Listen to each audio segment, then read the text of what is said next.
오늘 아침 우리에게 주시는 하나님의 은혜의 말씀은 에스더서 2장 19절로 3장 15절까지의 말씀입니다. 다 같이 합독하도록 하겠습니다. 처녀들을 다시 모을 때에는 모르드게가 대궐문에 앉았더라. 에스더가 모르드게의 명한 대로 그 종족과 민족을 고하지 아니하니 저가 모르드게의 명을 양육받을 때와 같이 쫓음이더라.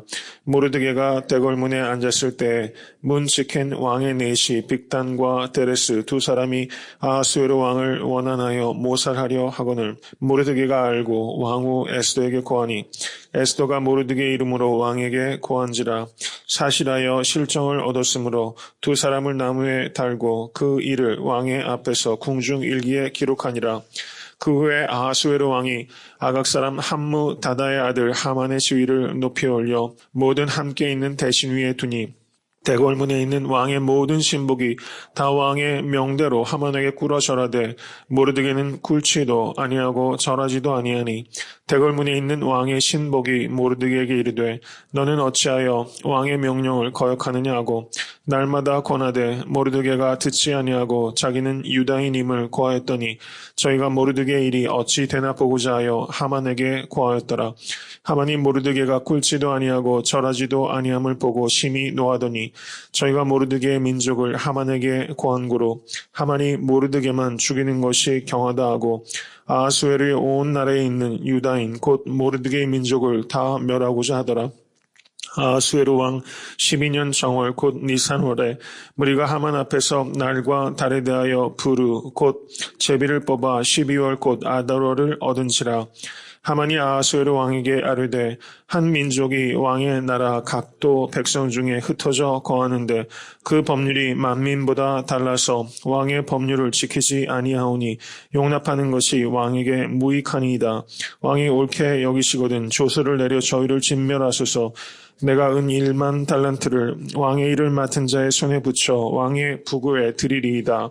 왕이 반지를 손에서 빼어 유다인의 대적 곧 아각 사람 함무 다다의 아들 하만에게 주며 이르되 그 은을 내게 주고 그 백성도 그리하노니 너는 소견에 좋을 대로 행하라 하더라. 정월 13일에 왕의 서기관이 소집되어 하만의 명을 따라 왕의 대신과 각도 방백과 각 민족의 관원에게 아하스웨르 왕의 이름으로 조서를 쓰되 곧 각도의 문자와 각 민족의 방언대로 쓰고 왕의 반지로 인치니라. 이에 그 조서를 역졸에게 붙여 왕의 각도에 보내니 12월 곧 아달월 13일 하루 동안에 모든 유다인을 노소나 어린아이나 부녀를 물어나고 죽이고 도륙하고 진멸하고 또 그 재산을 탈취하라 하였고 이 명령을 각도에 전하기 위하여 조서의 초본을 모든 민족에게 선포하여 그날을 위하여 준비하게 하라 하였더라. 역졸이 왕의 명을 받들어 급히 나가매 그 조서가 도성 수산에도 반포되니 왕은 하만과 함께 앉아 마시되 수산성은 어지럽더라. 아멘. 2장 19절에서 23절까지는 그 모르드게를 통해서 아하스웨르 왕이 구출을 받는 장면이 기록되어 있습니다. 그리고 3장 1절에서 15절까지는 하만을 통하여 유다 민족이 큰 위기 가운데 직면하고 있는 이야기가 매우 급박하게 그려지고 있습니다. 2장 19절을 보시기 바랍니다. 처녀들을 다시 모을 때에는 이렇게 말하고 있죠. 그 에스더 기자는 지금 이 아하스웨르 왕이 얼마나 세욕적인 사람인가, 얼마나 호색한인가라는 것을 암암리에 풍자적으로 지금 조소하고 있다. 이렇게 볼 수 있습니다. 처녀들을 다시 모을 때 모르드게가 대궐문에 앉았더라. 이렇게 기록하고 있습니다. 2장 21절을 보셔도 모르드게가 대궐문에 앉았을 때 이렇게 표현하고 있습니다. 대궐문에 앉았다라는 게 어떤 의미일 것이라고 생각하십니까? 룻기 4장 1절을 보시면 그때 보아스가 기업 물을 자의 권리를 갖기 위해서 성읍의 장로들을 모아서 법정을 열지요. 그때 4장 1절을 보시면 보아스가 성문에 올라가서 거기 앉았더니 마침 보아스의 말하던 기업 물을 자가 지나는지라 이렇게 기록하고 있습니다. 여기서 성문, 대궐문에 앉았다라는 것은 아마도 그 법정에서 일을 맡아서 하는 관리로 임명을 받았다. 이런 뜻으로 해석할 수 있을 것입니다. 에스더가 왕후가 된 후에 대궐문에 앉게 되는 관직을 받았는지 아니면 그 전에도 대궐문에 앉아 있었는지는 분명하지 않지만 여하튼 지금 이 모르드게는 매우 요직에 앉아 있었다. 대궐문에 앉아 있었다. 이것을 우리가 알 수 있습니다. 그리고 2장 20절은 다시 한번 에스더가 모르드게의 명한 대로 그 종족과 민족을 고하지 아니하였다라는 사실을 말하면서 저가 모르드게의 명을 양육받을 때와 같이 쫓음이더라 이렇게 말하면서 사람이 지위와 신분이 바뀌면 태도가 많이 바뀌게 되는 것입니다. 우리 사극을 봐도요, 그 양갓집에서 중전으로 이렇게 들어가면 그 부모 자식 간의 사이에서도 어떤 지위가 바뀌죠. 사람이 지위가 바뀌면 표변하는 경우가 참 많습니다. 처음과 끝이 일관되기가 누구에게나 결코 쉬운 건 아닌 것 같아요. 많이 갖추게 되고 높이 올라가면 올라갈수록 사람이 초심을 잃어버리는 게 참 많은데 여기 에스더를 보면은 양육받을 때가 같았다라는 것을 보면서 이 에스더가 참 좋은 미덕을 가지고 있다. 우리에게 결코 쉽지 않은 일관된 겸손한 자세를 가지고 있었다. 일관되게 순종적이었다. 이것을 우리가 알 수 있습니다. 이와 같은 순종이 나중에 한 민족을 구원받는 데 쓰임받게 되는 것을 보면 성도님들께서도 성도님들의 지위와 처지와 상관없이 양육받을 때와 똑같이 그와 초심을 지키고 끝까지 일관되게 하나님께 순종하고 사람들에게 신실한 그런 인생 살아가실 수 있게 되기를 축원합니다. 그때 2장 21절을 보시면 대궐문에 앉았을 때 이렇게 표현하고 있어요. 사람이 뭐든지 자기가 하는 일에 성실하게 되면 그 일에서 뭔가 성과가 있는 것 같아요. 대궐문에 앉았을 때 문지킨 왕의 내시 빅단과 데레스 두 사람이 아하수에로 왕을 원한하여 모살하려 했다. 이렇게 기록하고 있습니다. 저는 이것을 보면서 이 왕이 무소불위의 권력을 휘두르지 않습니까? 그냥 처녀들을 모아가지고 그렇죠. 처녀들이 1년 동안이나 준비해서 매일 밤 다른 처녀가 들어오고 그리고 19절을 보셔도 처녀들을 또 다시 모으고 이 왕이 정말 사치와 향락과 정욕의 극치를 달리고 있습니다. 그런데 어떻습니까? 모든 걸 다 가지고 모든 것을 자기 맘대로 하는 왕이 또 모살받을 위기 가운데 놓이는 것을 보면 이게 아하수에로의 삶이 행복한 삶이 아니라는 것을 우리가 알 수 있다는 것입니다. 모든 관계가 틀어지고 원망하는 사람이 있고 죽이려는 사람이 있고 사람이 많이 가진 것, 또 힘이 센 것을 행복해지는 것이 아니다라는 것을 우리가 아하수를 통해서 다시 한번 깊이 생각할 수 있게 되기를 바랍니다. 모르드게가 왕을 암살하려고 하는 것을 알고 그것을 에스더에게 고합니다. 이 모르드게가 직접적으로 왕에게 나아갈 신분이 아니었다는 것이죠. 에스더를 통해서 그 자초지정을 알려서 왕이 그 사실을 확인한 후에 두 사람을 나무에 달아 처형했고 그리고 그 일이 궁중일기에 왕조실록에 기록됐다는 것이죠. 기록되었다라고 이야기가 맞춰집니다. 그런데 3장 1절을 보시면 그 후에 아하수에로 왕이 아각 사람 함무다다의 아들 하만의 지위를 높이 올려 모든 함께 있는 대신 위에 두었다. 이렇게 말하고 있습니다.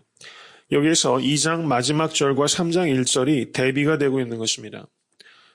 이 아하수에로 왕이 자신의 생명을 구해준 모르드게는 그저 역사책에 한 줄 기록하는 것으로 말고 그 공로에 대해서 전혀 보상하지 않았어요. 그런데 3장 1절을 보시면 하만은 아무것도 한 일도 없는데 만조백관 위에 올려서 2인자로 만들어 놓고 있다는 것이죠. 왕이 인사를 하는 데 있어서 일관성도 없고 근거도 약하다. 이런 것을 볼 수가 있습니다. 여러분 로마의 역사책 중에서 헤로도투스라는 사람이 있습니다. 로마 역사책을 보면요. 이 페르시아 왕들은 굉장히 보상을 잘했다라는 기록이 역사책에 기록이 남아 있습니다. 그런데 여기에서 이 왕들이 제국을 통치할 때 이 농공 행상을 잘해야 되지 않습니까? 개국 공신들 잘못하면 나라가 기강이 안 섭니다. 그런데 여기에서 그 헤로도투스가 역사책에 페르시아 왕들의 특징이 보상에 능했다라고 기록하고 있는데 이 아하수에로는 이 모르드게에게 전혀 보상하지 않았지요. 네, 이유 없이 승진하는 하만과 이유가 있음에도 불구하고 전혀 승진하지 못한 모르드게. 여러분 세상살이가 이렇지 않습니까? 어디 가서도 열심히 해서 성과를 내도 그 정말 재주는 곰이 넘고 그렇죠. 돈은 주인이 버는 것처럼 우리가 세상사는 정말 이런 경우가 참 많이 있는 것 같아요. 그런데 보면 6장을 보시면 어떻게 됩니까? 하만이 바닥에 떨어지기 시작하고 이 모르드게가 높여지는 것을 보게 됩니다. 아주 유쾌한 반전이 벌어지게 된다는 것이죠. 이런 일들이 우리 가운데 경험될 수 있기를 바랍니다. 서로 억울한 일 당할 때도 있어도 그냥 하나님 앞에서 바르고 진실되면 하나님께서 우리를 언젠가는 높여주신다라는 것을 믿으실 수 있게 되기를 바랍니다. 3장 2절을 보시면 대궐 문에 있는 왕의 모든 신복이 다 왕의 명대로 하만에게 꿇어 절하되 모르드게는 꿇지도 아니하고 절하지도 아니했다. 이렇게 기록합니다. 여기서 받는 느낌은 이 만주 백관이 이 하만을 별로 인정하지 않았던 것 같아요. 그래서 왕이 명령을 해서 사람들에게 명령해서 절하라 라고 했던 것은 사람들이 이 하만이 도대체 한 게 뭐가 있어서 혹은 하만의 평판이 제국의 2인자가 되기에는 다소 함량이 부족했던 사람이었던 것 같습니다. 그래서 왕이 그것을 명령할 정도였으니까요. 사람들이 자발적으로 이 하만에게 경의를 표하지 않았다는 것을 배경적으로 어느 정도 이해할 수 있다는 겁니다. 그런데 모르드게가 꿇지도 절하지도 않았어요. 그래서 그 뒤에 3절을 보시면 왕의 신복이 너는 어찌하여 왕의 명령을 거역하느냐. 4절에 날마다 권하되 모르드게가 듣지 아니하고 급기야 자기가 유다인임을 밝혔다. 이렇게 말하고 있습니다. 왜 하만에게 절하지 않았을까요? 이것을 좀 수수께끼 같은 겁니다. 여러분 포로 생활로 가가지고 유대인들이 높은 지위에 올라온 사람이 있죠. 왕에게 절합니다. 높은 사람에게 경의를 표하는 것이 뭐가 문제가 있겠어요? 안 하는 게 문제죠. 그런데 여기에서 모르드게가 왜 꿇지도 않고 절하지도 않았을까? 그리고 그 행위 때문에 나중에 민족 전체가 존망의 위기에 빠지잖아요. 아마 유대인들 중에서는 이 모르드게에게 굉장히 뭐라고 한 사람도 있었을지도 모르겠어요. 당신 한 사람 때문에 민족 전체에 사활이 걸리게 됐으니까 말이죠. 그럼 모르드게가 도대체 왜 꿇지도 절하지도 않았을까? 이게 지금 궁금한 겁니다. 그래서 어떤 사람들은 성경학자들 중에서 어떤 사람들이 이렇게 얘기를 해요. 이 모르드게가 하만을 인정하지 않았다. 너무 거만했다. 이렇게 표현하는 사람이 있습니다. 그런데 에스더서 전체를 보면 이 모르드게가 얼마나 훌륭하게 묘사가 되고 있습니까? 이 모르드게가 개인적으로 하만을 인정하지 않아서 그렇게 한 것이다. 이렇게 이해하는 것은 전혀 문맥에 맞지 않는 해석이라고 생각이 됩니다. 그러면 왜 그랬을까? 그 유대인 후기 문서들을 보면 가령 탈굼이나 미드라시라는 그 후대의 유대교 책들이 있습니다. 거기에 보면은 여기에서 그 모르드게가 하만에게 절하지 않은 이유는 아마도 모르드게가 입고 있는 옷에 가슴이나 소매에 신상을 새겨놓고 있었을 것이다. 충분히 일리가 있죠. 옷이나 소매 같은데 신상을 이렇게 세워놓고 있어서 모르드게에게 절하는 것이 단지 제국의 2인자인 지위에 있는 사람에게 경의를 표하는 것이 아니라 모르드게가 입고 형상하고 있는 우상 숭배를 하는 것이기 때문에 모르드게가 거절한 것이고 그 거절한 이유를 계속해서 사람이 추궁하자 나는 유대인이기 때문에 그런 신상을 형상하고 있는 사람들 앞에는 내가 절할 수 없다라고 말한 것이죠. 그러니까 이 모르드게의 행위는 10계명에 해당되는 하나님의 율법을 지키기 위한 그런 행동이다. 이렇게 이해하고 있다는 것입니다. 저는 이 탈굼과 미드라시에서 해석한 이와 같은 후대 유대 문서의 해석이 매우 공감이 되는 것입니다. 그 뒤에 하만은 이 문제를 어떻게 다룹니까? 3장 4절을 보세요. 저희가 모르드게의 일이 어찌 되나 보고자 하여 하만에게 고하였더라. 여러분 주변을 보시면 이런 사람들이 늘 있어요. 그렇죠. 이게 사람의 마음이에요. 모르드게가 어떻게 되나 보자. 이 모르드게의 평소에 시기가 있거나 질투가 있거나 아무 그런 게 없어도 사람이 어려움에 빠지면 그걸 쾌재를 부르는 사람들이 있습니다. 어떻게 되나 보자. 내일도 아닌데. 참 사람의 마음이 이렇게 간사하다는 것입니다. 어떻게 되나 보자. 가서 이야기했죠. 그러니까 하만이 어떻습니까? 발끈합니다.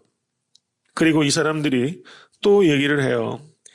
이 모르드게가 유다인이란 것까지 이야기를 합니다. 이런 정보를 준 거예요. 그래서 하만이 어떻게 합니까? 모르드게 개인을 죽이려고 하는 것이 아니라 유대인들 전체를 도륙하겠다. 제국에 있는 유대인 전체를 도륙하겠다라고 결정을 하게 됩니다. 그런데 3장 7절을 보시기 바랍니다. 한 민족의 명운을 결정하는데 이 하만이 얼마나 경솔하고 참담하게 행동하는가. 아하수에로 왕 12월 정월 곧 니산월에 하만 앞에서 달과 날에 대해서 부르 제비를 뽑았습니다. 언제 유대인을 죽일까? 사람의 생명, 민족 전체의 사활을 가지고 이렇게 장난을 치고 있다는 겁니다. 예수님께서 십자가에 달리셨을 때 로마 제국의 병사들이 예수님 옷을 가지고 제비를 뽑고 누가 가질까 장난을 치지 않았습니까? 사람이 이렇게 악하다는 겁니다. 남의 생사가 달린 문제를 가지고도 그걸 가지고 제비 뽑고 장난치고 희롱할 수 있는 사람의 악. 이것이 악의 실체라는 것을 우리가 볼 수 있게 되기를 바랍니다. 3장 8절을 보세요. 하만이 아하수에로 왕에게 아뢰되, 거기 뭐라고 말합니까? 한 민족이, 유다 민족이라고 말하지 않고 한 민족이라고 말하고 있다는 사실이에요. 이것은 이 하만이 얼마나 교활한 사람인가 하는 것을 알 수 있습니다. 예레미야서를 보시면요. 예레미야 29장 7절을 한번 보시기 바랍니다. 예레미야 29장 7절. 거기에 보시면 이렇게 말씀합니다.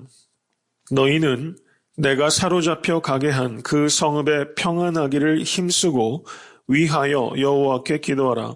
이는 그 성이 평안함으로 너희도 평안할 것임이니라. 이렇게 하나님께서 말씀하셨어요. 포로로 잡혀간 그 땅의 평안을 위해서도 기도하라. 이렇게 하나님께서 가르치신다는 겁니다. 유대인들은 지금 이 페르시아 수산궁에서도 이 수산궁의 평안을 깨뜨리는 그런 민족은 아니었을 것이라는 것입니다. 그래서 지금 이 하만은 한 민족을 학살하고자 하는 계획을 실천에 옮기면서 이것을 유다 민족이라고 밝혔을 때는 아하수에로 왕의 승인을 받기가 어렵다는 것을 감지하고 이것을 한 민족이라고 애둘러 말하면서 자기의 뜻을 관철하고자 하는 매우 교활함을 보인다는 겁니다. 그리고 그 뒤에 보시기 바랍니다. 3장 9절을 보시면 조서를 내려 저희를 진멸하소서. 내가 은 1만 달란트를 왕의 일을 맡은 자의 손에 붙여 왕의 부구에 들으리이다. 이렇게 말하고 있는 거예요. 왕께서 이 일을 행하시면 제가 은 1만 달란트, 1만 달란트가 이게 그 성경학자 계산에 의하면 약 300톤 정도래요. 은 1만 달란트, 이게 개인이 가지고 있는 양일까요? 이건 글쎄요. 어떤 근거에 따라서 그 정도 무게를 추산하는지 모르겠지만 엄청난 양의 은을 왕에게 드릴 테니 이 일을 시행하십시오라고 말하면서 이 하만이 굉장히 거짓말로 한 민족이라고 말을 애둘러 말하고 은 1만 달란트 정치자금까지 주겠다고 이야기하면서 왕을 이 유다 민족을 학살할 수 있도록 이 왕을 뒤에서 조종하고 있다라는 것을 우리가 알 수 있다는 것입니다. 이 하만의 모습은 이 세상에서 교회와 그리스도를 핍박하는 이 세상 권세가 얼마나 교활하고 치밀한가 하는 것을 우리가 알 수 있다는 것입니다. 우는 사자처럼 삼킬 자를 찾고 있는 이 하만과 같은 사단의 그런 괴력, 이것을 분별할 수 있는 성도님 되실 수 있기를 간절히 바랍니다. 그래서 왕이 어떻게 합니까? 3장 10절. 왕이 자초지정을 알아보지도 않고 반지를 꺼내서 줘버렸어요. 그리고 알아서 해라. 권한을 완전히 이임해버린 것입니다. 소견대로 좋을 대로 하라. 자기가 책임있게 행사해야 될 그런 권리에 대해서 지금 아무런 재고도 없이 심사숙고하지 않고 경솔하게 그 권리를 넘겨줍니다. 그래서 3장 12절을 보시면 정월 13일에 왕의 서기관이 소집돼서 이것을 각도에 조서를 내리고 13절을 보시면 유다인은 남녀노소나 상관없이 도륙하라. 그리고 재산을 탈취하라. 이렇게 조서가 내려지게 됩니다. 이렇게 3장 15절에 그 수산성에 소란스러웠던 일들이 기록되어 있는 것입니다. 이것을 보면서 우리가 생각할 수 있는 것은 하만의 중상모략, 유다 민족을 핍박하는 이 하만의 중상모략처럼 이 교회와 그리스도를 핍박하는 이 사단의 중상모략이 얼마나 치밀한가. 우리가 얼마나 심각한 영적 전쟁을 치르고 있는가 이것을 생각해야 된다는 것입니다. 그런데 여기에서 우리에게 정말 소망이 되는 것은 3장 7절로 다시 한번 돌아가 보겠습니다. 아하수에로 왕 12월 정월 곧 니산월에 무리가 하만 앞에서 날과 달에 대해서 부르 곧 제비를 뽑았다 이렇게 말하고 있어요. 정월 13일에 조서가 꾸며졌습니다. 출애굽한 때가 언제입니까? 정월 14일이에요. 니산월 14일이 유대민족이 애굽 땅으로부터 출애굽한 날이 6월절이 시작하는 게 니산월 14일입니다. 6월절 하루 전에 유다 민족을 죽이겠다는 조서가 모략이 시행되고 있다는 것입니다. 여기에서 우리는 이 날짜에서 미묘한 것을 우리가 생각하게 됩니다. 반전이 있을 것이다라는 것을 예감하게 되는 것이죠. 6월절 전날에 세상은 이렇게 모략을 통해서 하나님의 백성을 학살하려고 하지만 하나님께서는 바로 그 다음날 유다 민족을 출애굽에서 이끌었던 것처럼 하나님께서는 이 세상의 모든 모략과 그리고 음모로부터 하나님의 백성을 구출해내실 것이다 라는 그런 여운을 오늘 이 말씀을 통해서 우리가 깨닫게 되는 것입니다. 말씀을 맺습니다. 이 시대에 하만이 얼마나 많은지 모릅니다. 얼마나 신문과 매스컴과 정치인들이 하만처럼 사람들을 미혹하고 잘못된 정보로 미혹하고 잘못된 결론에 도달하려고 하는 이 시대의 하만, 그 하만을 분별할 수 있도록 하나님께 기도하실 수 있게 되기를 바랍니다. 아하수에로 왕은 무관심하고 무감각해서 악을 조장했던 잘못된 왕입니다. 혹시 우리도 무관심하고 무감각해서 암암리에 악을 조장하고 또 방관했던 적은 없는가? 자기 자신을 되돌아볼 수 있게 되기를 간절히 바랍니다. 모르드게가 얼마나 신앙적인 지조를 지켰습니까? 하만이 입었던 옷에 그 신상을 새겨진 것을 보고서 그 앞에 절하지 않는 그런 지조 있는 신앙, 이런 신앙 가지실 수 있도록 기도하실 수 있게 되기를 바랍니다.